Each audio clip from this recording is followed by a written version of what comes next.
we are continuing chapter number 2 nutrition in animals. तो nutrition in animals के अंदर हमने पिछले वीडियो के अंदर देखा था कि कैसे ह्यूमन डाइजेस्टिव सिस्टम जो है वो वर्क करता है, कैसे जो खाना है वो हमारे पेट के अंदर जाने के बाद जो डाइजेशन का पूरा प्रोसेस है वो कैसे होता है। तो आज हम जानेंगे अमीबा की न्यूट्रिशन के बारे में। अमीबा जो है एक माइक्रोस्कोपिक ऑर्गेनिज्म है और ये सिंगल सेल्ड है, इनकी एक ही सेल से बना हुआ ये ऑर्गेनिज्म है। ये मल्टीसेलुलर नहीं है हमारी तरह, और ये ज़्यादातर उन जगहों पे पाया जाता है जहाँ पर पानी होता है, जैसे तालाब हो गए, पूल्स हो गए, डिचेस, पानी के गड्ढे हो गए छोटे छोटे, वहाँ पर it constantly changes its shape by pushing out one or more finger like projections called pseudopodia or false feet meant for locomotion and capturing of food। Amoeba जो है वो अपना शेप कॉन्स्टेंटली बदलता रहता है, यानी कि अमीबा का जो शेप है वो एक नहीं रहता है, हमेशा वो कंटिन्यूसली बदलता रहता है। अमीबा जो है वो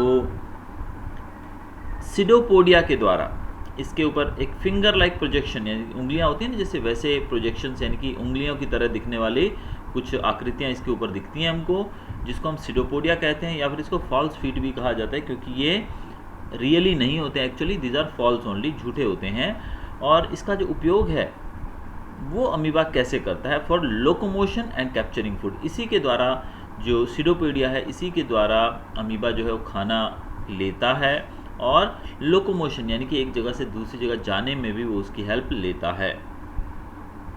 all the process of nutrition are performed by the single cell of amoeba. जितने भी प्रोसेसेस होते हैं वो सारे परफॉर्म किए जाते हैं अमीबा के अंदर सिंगल सेल के द्वारा, क्योंकि अमीबा जो है वो सिंगल सेल से बना है, तो ऑब्वियसली इसके अंदर जो सारे काम हैं, जैसे हमारी बॉडी के अंदर डिफरेंट ऑर्गन्स होते हैं और डिफरेंट टिश्यूज़ होते हैं अलग अलग काम करने के लिए, लेकिन अमीबा जो है एक ही सेल से बना है, तो ऑब्वियसली इसमें सारे जो काम है उसी सेल के द्वारा किए जाते हैं। Now first one will be studying about is ingestion, कि खाना कैसे वो इनटेक करता है, यानी कि अमीबा कैसा खाना खाता है कैसे।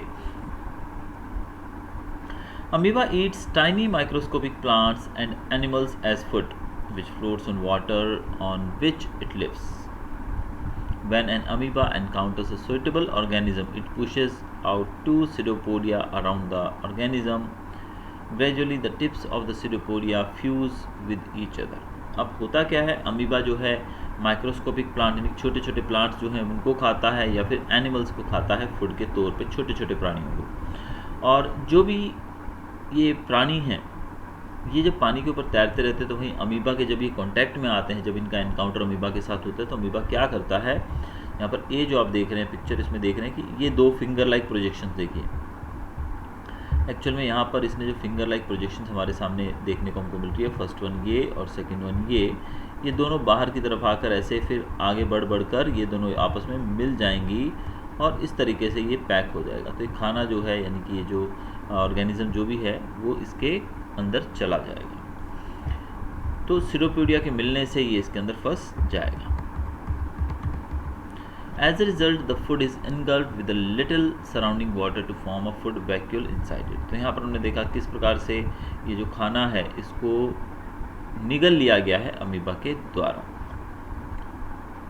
यहाँ पर आप डिफरेंट ऑर्गन्स देख सकते हैं, ये फूड है, सिडोपोडिया है, and this is amoeba, and this is food vacuole. ये वैक्यूल है, फूड वैक्यूल, ये सेल ऑर्गन्स हैं इसके, सेल मेम्ब्रेन है ये बाहर, and this is the nucleus. दूसरा प्रोसेस यहाँ पर बताया गया डाइजेशन।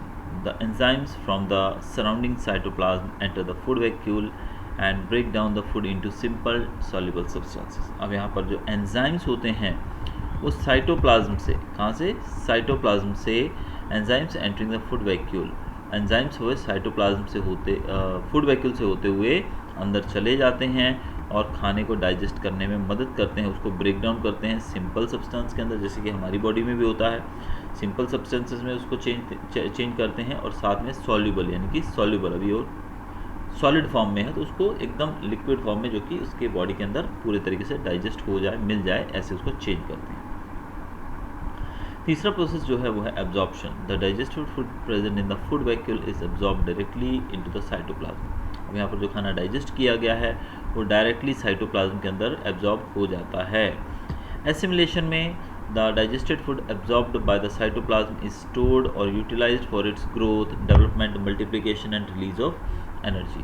यहाँ पर जो digested food है उसमें से जो एनर्जी है वो एब्जॉर्ब कर ली जाती है साइटोप्लाज्म के द्वारा और वहीं पर उसको स्टोर कर दिया जाता है और इसी एनर्जी का उपयोग किया जाता है ग्रोथ, डेवलपमेंट के लिए और मल्टीप्लिकेशन के लिए भी। और इस तरीके से इन सब कामों में जो एनर्जी लगती है वो यहीं से, इसी खाने से इसको मिलती है अमीबा को। एजेशन की बात करें, अब जैसे हमारी बॉडी के अंदर भी एजेशन होता है कि एक पर्टिकुलर पार्ट हमने देखा था कि फूड जो है स्मॉल इंटेस्टाइन के अंदर प्रॉपर्ली एब्जॉर्ब हो जाता है, फिर वो जो फूड है उसको लार्ज इंटेस्टाइन में भेज दिया जाता है, लेकिन वहाँ पर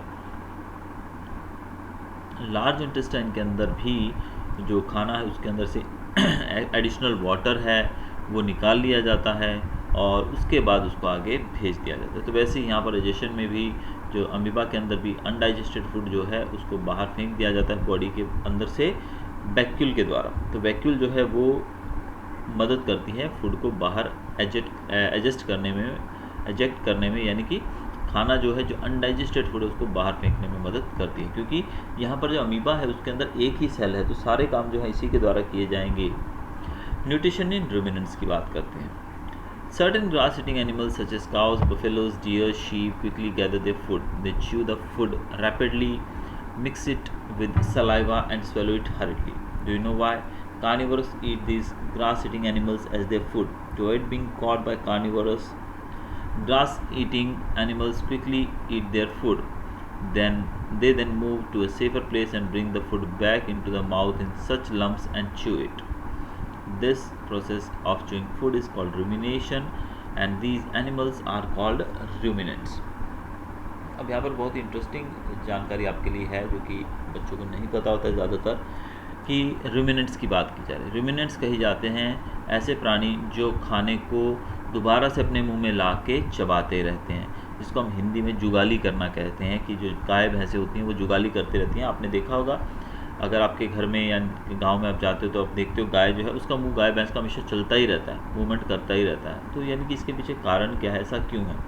क्योंकि जो ये ग्रास ईटिंग एनिमल्स होते हैं जिनको हम हर्बीवोर्स कहते हैं, ये एनिमल्स जो होते हैं ये कार्निवोरस के लिए शिकार होते हैं। तो कार्निवोर यानी कि फ्लैश ईटिंग एनिमल्स जो हैं वो इनका शिकार करके इनको खा जाते हैं। तो अपने आप को शिकार होने से बचाने के लिए ये जो एनिमल्स हैं, डियर, काऊ, बफेलो एट्सेट्रा, ये क्या करते हैं, ये जल्दी जल्दी घास को निगल लेते हैं। यानी कि जो घास वगैरह जो ये प्लांट्स को खाते हैं उसको सीधा ये मुंह में चबाते नहीं है, सीधा निगल जाते हैं। और निगलने के बाद ये फिर सेफ़ जगह पर, ऐसी जगह पर चले जाते हैं जहाँ पर ये सेफ़ हों दूसरे कार्निवोर से। तो वहाँ जाकर ये उसी फूड को वापस अपने मुँह में लाते हैं और इसको चबाना शुरू करते हैं और फिर ये इसको चबाते हैं। अभी जो प्रोसेस है च्यूइंग का, यानी कि जो खाने को चबाने का जो प्रोसेस है उसको रुमिनेशन कहते हैं। और ये एनिमल्स जो हैं ये ऐसा करते हैं, इसीलिए इसको रुमिनेंट्स भी कहा जाता है।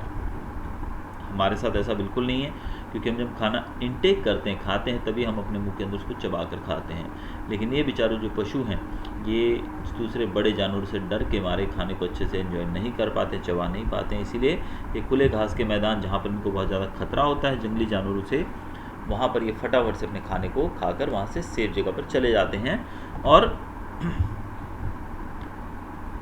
फिर दोबारा से खाने को अपने मुंह में लाकर चबाते रहते हैं। तो यही कारण है गाय भैंसें जो हैं वो हमेशा मुंह चलाती रहती हैं। In ruminants the stomach is divided into 4 chambers. अब इनके अंदर जो स्टमक होता है, पेट होता है, वो 4 चैम्बर्स में, 4 पार्ट्स में बटा होता है, human, reticulum, omasum and abomasum.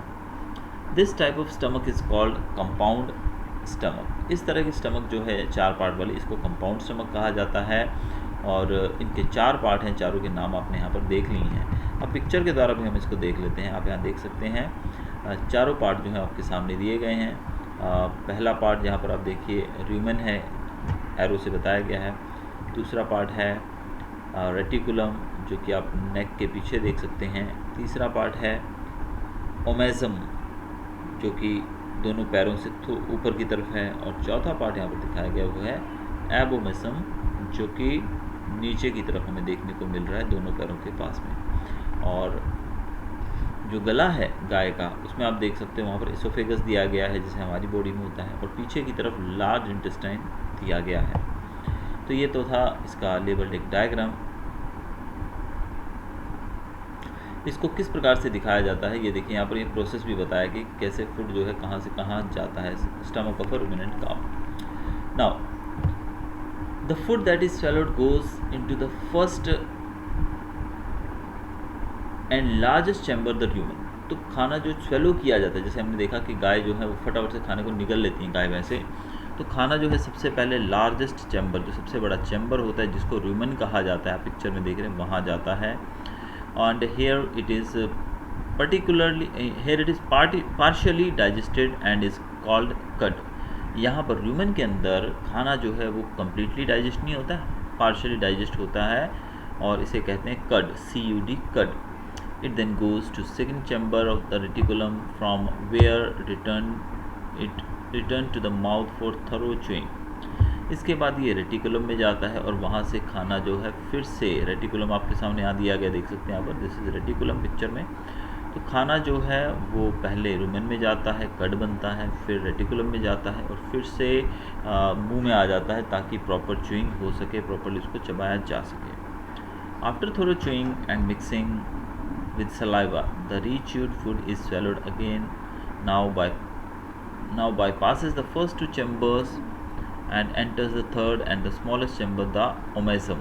here it is broken down into smaller pieces। देखिए बड़ा इंटरेस्टिंग है, यहाँ पर भी खाना जो स्वेलो किया गया था इसोफेगस के द्वारा वो सीधा पहले जाता था रूमेन के अंदर, रूमेन से फिर खाना पहुँचता है रेटिकुलम के अंदर, रेटिकुलम से वो खाना फिर से मुँह में आ जाता है और मुंह में आकर इसको दोबारा चबाया जाता है, रीच्यू किया जाता है। रीच्यू मतलब दोबारा से चबाना, उस खाने को दोबारा से चबाया जाता है। फिर इस खाने को दोबारा से जब स्वेलो किया जाता है, निगला जाता है चबाने के बाद, तो ये फर्स्ट सेकंड चैम्बर्स के अंदर नहीं जाता है। फर्स्ट और सेकंड चैम्बर्स में जाने की बजाय ये सीधा थर्ड और सबसे छोटे चैम्बर के अंदर चला जाता है जिसको हम ओमेसम कहते हैं। तो यहाँ पर तीसरा चैम्बर का लेबल भी किया गया, देखिए यहाँ पर, तो तीसरा चैम्बर जो है छोटा भी दिख रहा है आपको।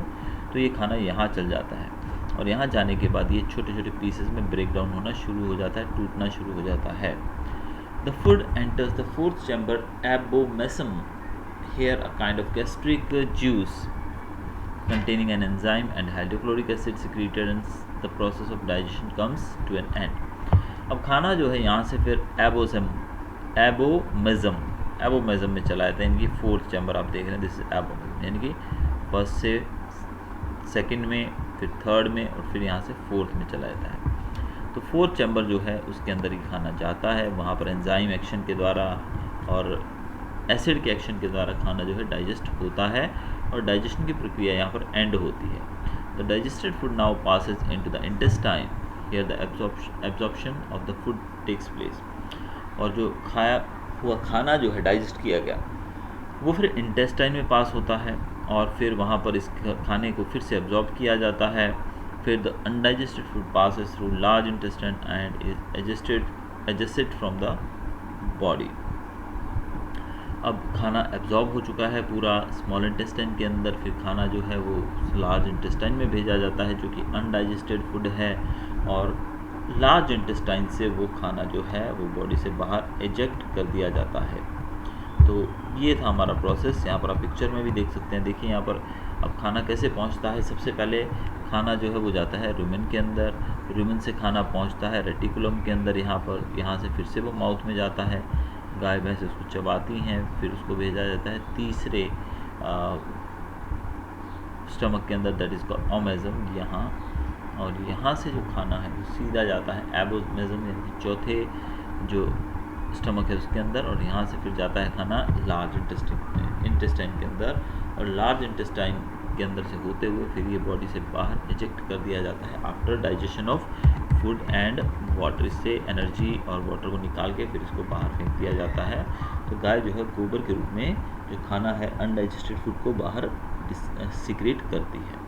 तो ये था हमारा प्रोसेस। हमने देखा कि कैसे जो डाइजेशन का प्रोसेस है वो अलग अलग ऑर्गेनिज्म के अंदर कैसे होता है। हमने अमीबा का भी देखा और हमने इवन रूमिनेंट्स का भी देखा, किस प्रकार से जो गाय भैंस जैसे प्राणी है वो डाइजेशन का प्रोसेस जो उनकी बॉडी के अंदर होता है। So that's all for the video. Thanks for watching.